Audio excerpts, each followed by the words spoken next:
มาสุ่มตั้งเสียงข่าววันเมื่อในวันที่17เดือนธันวาคมปี2026ย่ามโหคำ6 โมงครึ่งเขาทบตั้งข่าวพนังค่ะอยู่ขนาดข่าววันเมื่อในเขาคำมาถมด้วยข่าวคุดตั้นข่าวคึดตั้นหัวคำไหนนี่ค่ะนะมีข่าวคำสร้างเงาขึ้นไว้วาย่ำต่อเหลียวนี่ค่ะเนาะจุ่มเกากัง MNDAA เขาและหาเก็บซึกเหมือเนินนาจีเมืองใต้ปอดของตีอัน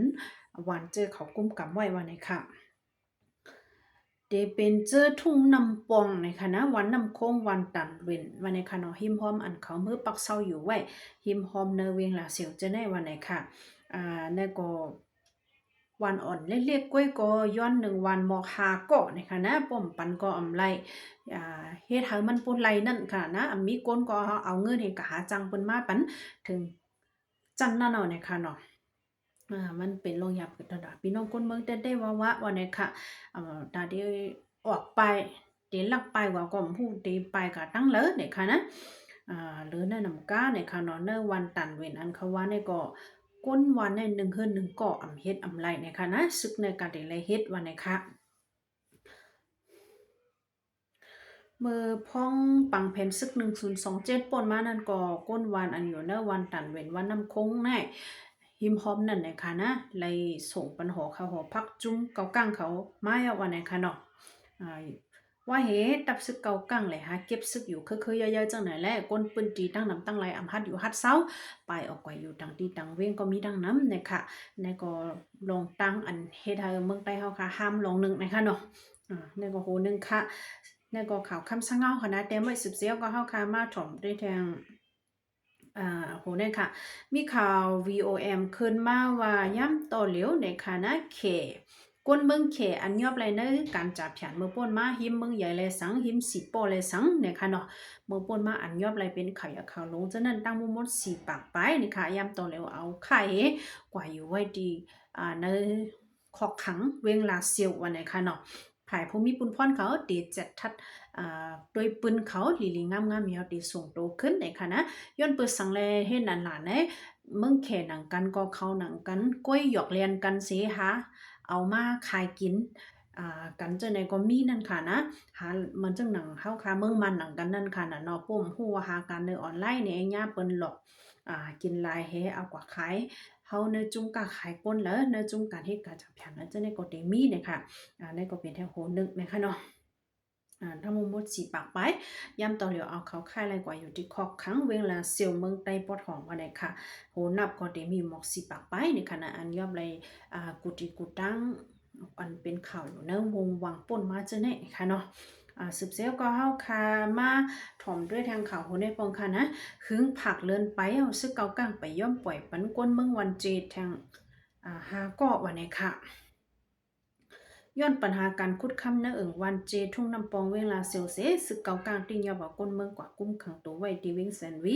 หึงผักเดินไปก็ไปปล่อยดูออกมาในขณะเมื่อจังเมื่อว่าใครรู้ปันขนาดจุ้มตรงวงใต้เฮาค่ะกูจุ้มเลยโฮมกันเสออกลิกแท้ในคณะให้เจียวปล่อยปันไว้ๆนี่ค่ะเนาะวันนั้นก็ออกกว่าปอกหนึ่งยาวกำในก็ย้อนตุกย้อนแทงปอกกำสองโฮมกันเสออกลิกตุกย้อนกว่าแทงในคณะนั่นก็เฮาค่ะไปเลยยินขากสังแท้นะคะเนาะอันเกิดอยู่หาก็เนี่ยก็ย้อนสู้ให้พี่น้องทุ่งวันเจเฮาเขานอดเพกันกูกนเสียกำค่ะ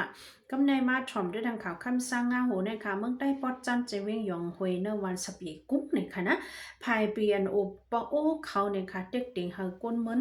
กวนเมืองปืนจีเฮ็ดเวอซึกกวนเมืองในค่ะเนาะเฮาว่าปีดูสิกัดนะคะนะในวันที่17ในมีกวนเมืองละในที่สึกข่าวคำสร้างงาวันไหนวันไหนค่ะเนาะ อันเขาจ้างเฮ็ดได้ก็จ้างเฮ็ดในเมื่อวันที่10เดือนฟบรุปี2026ป่นมาในวันไหนค่ะก้นวันอันอยู่เนื้อทุ่งน้องย้อนน้องค่ะเนื้อทุ่งหิมพร้อมวันสะเพกุ้งใจเวิ่งหยองหวยเมืองใต้ปอจานในเก็บอยู่ซึกก้นเมือง1 วัน8เกาะนี่ค่ะนะ เอาลงในเฮ็ดนาตือสีก็จังก้นเมืองอันเขาเก็บซึกกว่าเป็ดก้อนนั่นเจอเฮ็ดไว้ซึกก้นเมืองไหนค่ะลองตั้งมันก็เขาแน่ว่าเฮาหนูย้อนตี วันมึงในขณะปัจจัดการจ้างจ่ายในการซึกในเดลต่างในดีจันจึงมึงเฮาจึงมึงไรฮับผู้ว่าเฮาในหยอกแลนเฮาเฮ็ดเต้ในสู่เตเลเฮ็ดไว้กับตูไว้ซึกคนมึงติดตัวสู่ไว้นั่นเนาะเพราะจังนั้นจังไม่ได้เข้าตั้งปักตั้งเปิงไหนก็ในก้นวันก็ยินโกนั่นค่ะนะสังเจอว่ามีไว้จังนั้นเฮ็ดกว่าจังนั้นแต้วก็โอ้เลยออกหน้าซึกนี่ค่ะในก็ว่ามึงไต้ปอดห้องหรือมึงไต้ปอดจ้านในก็เลยทบลงของคำลงหยาบเกิดเหมือนกันกวนกูเมียวเนี่ยค่ะเนาะนั่นก็โหนึงค่ะสืบเสียก็เฮาค่ะมาถอมด้วยทางข่าวหลังไล่โหในค่ะสื่อข่าวผู้ตรวจฮอกเต็มไว้ค่ะนะย้อนหยิบมาหลูปันซึ่งว่า UWSA ตั้งปีรุจิตลาหูที่เมืองต้นเข่งแข็งกลางซึกต่อกันข้าวตั้ง6 วันมาไหนจอดถึงย้ำเหลียวซึกว่า UWSA ปอดจันเตอร์นาลินซึก171ตับหวยอเมืองต้นตั้งจุมซึกปีรุจิตลาหูตับเปิดเลียนลิ้น1007เข่งแข็งกลางซึกต่อกันในวันที่14 เดือนธันวาคมปี2026ย้ำกังในเจ้าหมอก3 โมง 4 โมงในซึกว่าแฮกาปิรุจิตลาหูย้อน29 วันในแลปิรุจิตก้อนนั้นอ่ำหูจือหลักกอนปอดยื้อใส่ซึกว่าคมแห้ง3 ก่อเขาอันยืนยันแต่ก็ว่าผู้วิจารณ์อ่อนไผ่ซึกว่า UWSA ตายทั้งตีก้อนหนึ่งกว่าตายเนื้อตับหวยออกก้อนหนึ่งวันในค่ะก้นปุ่งปลาแคมก้อนหนึ่งลันเดดิพุทธฮอกว่าแต่ก็โตตายซึกวันนั้นแต่มีดินนาจ้องหลงหน้ากองมูนั่นออกเขาลองเสเถียงหม้อกันถึงดียื้อกันนั่นค่ะนะอันตายในเย็นว่าผมมีจันเนอซึกว่ากำพองก็เย็นว่าตาย2 เกาะ 3 ก้อนเนี่ยอยู่ก้อยกะอันหูแต่โตได้ผมมีจันซึกว่าตายก้อนหนึ่งแล้วซึกว่าจังเปิดลงกว่ากูงอนมาในค่ะย้อนจุ่มซึกปิดวิสิตลาหูตั้งซึกว่าตอกแตกกันเนอปังลงนากองมูนั่นเสียยามเหลียวซึกว่านับโหปักแถมแห้งซึกแวดแวดตับลาหูหลายๆดีที่เขาตั้งตับกดทัดจอมตั้งแต่ก็ดีนำหูขุนคอกวัววันเหมือลีซอตั้งเพตากว่างตั้งคืนกว่า100 ปาขี้ตั้งเขาออกเว้งปุ่งปลาแคมจื้อในวันไหนค่ะกุนอยู่หน้ากล้องมูอันใครออกจื้อก้อนหนึ่งก่อนลันในว่าซึกว่าในเขาแวดวันปลาขี้ลีซอไว้ต่อถึงวันเหมือนไหน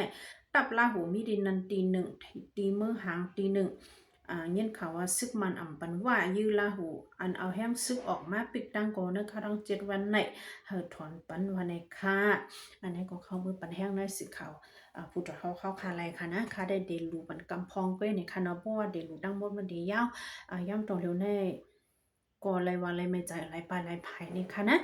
ว่ามึงได้ปอดของคือปอดจันในค่ะในก็มึงตนในก็ใครมาดังปอดอกคงเอาในค่ะนะใครสุกสักมาถึงตั้งแนวในค่ะเนาะ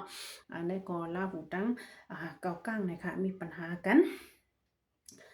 สืบเสียวก็เฮาคามาถ่อมด้วยทางข่าวโหเนี่ยค่ะไฟไหม้กัดเวลาเซียว3 ตีในวันเร็วนี่ค่ะนะ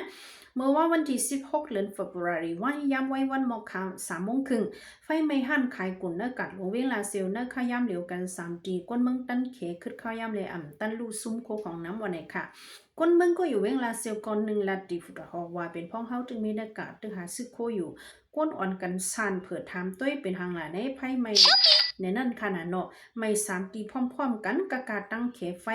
ขึ้นก่อนคาสั่งนั้นได้ตีซุ่มโหป้นล้านป้นหลอกก่อนข้าวในนกะลงกำซื้อข่าววันไหนค่ะในก็กำดีค่ะนะตันหมดไล่เนี่ยค่ะเนาะก็ในสื่อเฮาคามาถ่อมด้วยทางชันนิวส์เหมือนกันค่ะนะซึกมันตีไล่เปิงปรับคำมึงมันเป็น e-passport เนี่ยค่ะนะในก็ขยำดูไว้ปันวันนั้นนะคะเนาะภายเฮ็ดออกปันปรับคำมึงเขาที่ออกมาปักเปิงไม้มีอันเมิกเนี่ยค่ะตีแม่เรียกไล่ค่ะนะวันนั้นได้วันนั้นเว้ยกำได้ก็คืบหน้ามาตีเอาปรับคำมึงอันเฮาค่ะไล่ยิบมาเร็วในอันยูๆนะตีให้มันขึ้นจันมาเป็น e-passport โปเฮากว่าแผวมึงแล้วเนี่ยก็อันเตจังเอาเครื่องจักรให้สแกนไล่นั่นค่ะนะตีปิ่นมาเป็นจังนั้นวันนี้ค่ะ